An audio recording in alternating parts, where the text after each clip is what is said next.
In today's video, I'm going to teach you how to organize Gmail into folders automatically. Fix today here. Let's begin. First, go to the Gmail website and make sure you're already logged into your account. Once you're inside your inbox, click to open an email from the sender you want to organize automatically. At the top of the email, click the three vertical dots icon in the toolbar above the message. From the drop-down menu, select filter messages like these. A filter window will appear with the sender's email address already filled in.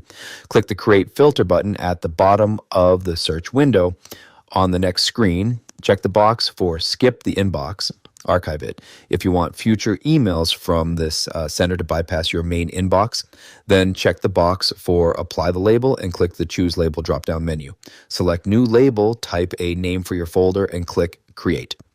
To organize existing emails from the sender as well, check the box for Also Apply Filter to Matching Conversations.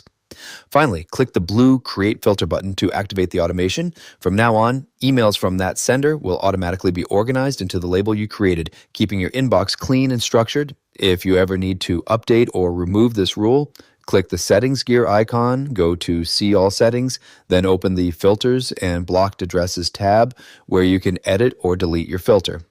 If you found this useful, subscribe for more clear tutorials, and I'll see you in the next video. Congratulations!